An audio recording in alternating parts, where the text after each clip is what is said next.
Hello, my name is Julia Corcos. I'm a senior claims counsel in Surety with Liberty Mutual Canada. Today we will be discussing Canadian bankruptcy and insolvency. We will look at an overview of insolvency proceedings in Canada, the Companies Creditors Arrangement Act, also known as the CCAA, the Bankruptcy and Insolvency Act, also known as the BIA, the Notice of Intention and Proposals, and go into further detail of those two. Canadian restructuring and insolvency law include both statutory and common law rules that govern the rights and responsibilities of creditors and debtors. Bankruptcy is one of the most common and well-known insolvency proceedings.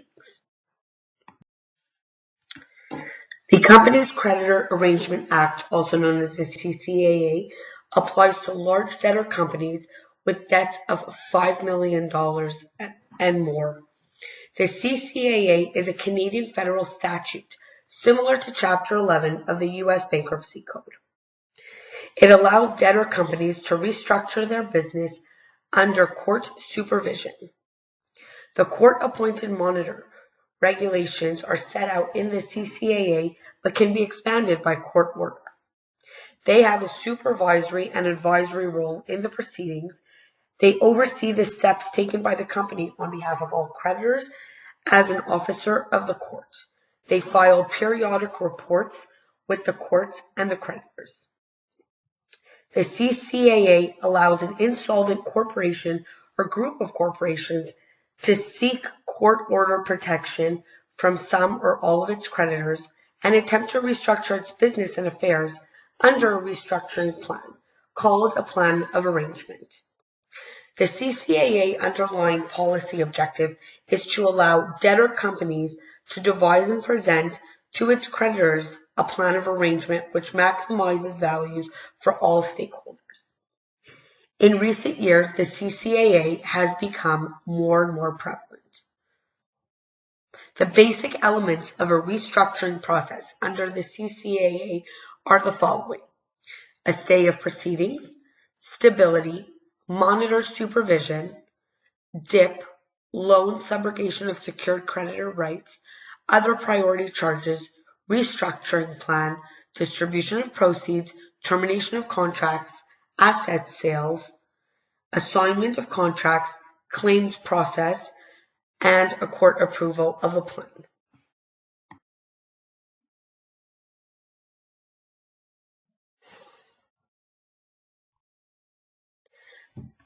Now we will look at the Bankruptcy and Insolvency Act, also known as the BIA. The BIA covers liquidation and rehabilitation of insolvent debtors within bankruptcy proceedings, similar to Chapter 7 of the U.S. Bankruptcy Code.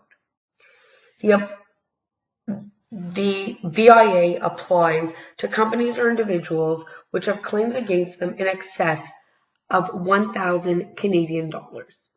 The BIA organization proposal provisions have more stringent timelines and provide less flexibility than other proceedings, are more commonly used for smaller, less complicated reorganizations than those that take place under the CCAA. Bankruptcy proceedings. A debtor can become bankrupt under the BIA through voluntary assignment in bankruptcy, involuntary creditor-initiated bankruptcy proceedings, or as a consequence of failed reorganization proceedings under the BIA, for example, a proposal not approved by the debtor's creditors. All of the debtor's properties become vested in a licensed trustee in bankruptcy. The trustee regulates the disposition of the debtor's property, giving notice of the filing of intention, which is the NOI, or the proposal, and the distribution of cash in accordance with the scheme priority contained in the BIA. There is an automatic stay of proceeding, whereby no creditor has any remedy against the debtor or its property, or can commence or continue any action or court proceeding execution, or other proceedings of a claim provable in bankruptcy. Now we will touch upon basic types of insolvency proceedings, also known as the Notice of Intention, NOI, and proposals. Under the BIA, an insolvent company may file an NOI or a proposal. A Notice of Intention allows debtors additional time to prepare and present a proposal to its creditors and precedes the filing of a proposal. A proposal is a formal restructuring plan. This process has more procedural steps set out with strict timeframes, rules, and guidelines. A proposal does not necessarily need to be preceded with an NOI. Following the filing of an NOI or proposal, there is an automatic stay of proceedings against all creditors. Following the filing of a proposal, there is a 21-day delay to call a meeting of creditors for them to vote on such a proposal.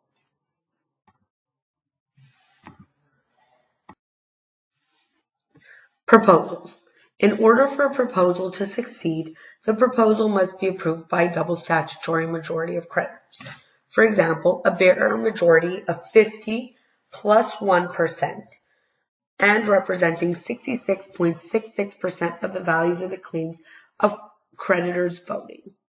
If accepted, creditors' debts are then resolved in order of priority. If the vote on the proposal does not meet the statutory majority, the debtor immediately becomes a bankrupt. NOIs. This process requires a list of creditors and a board resolution.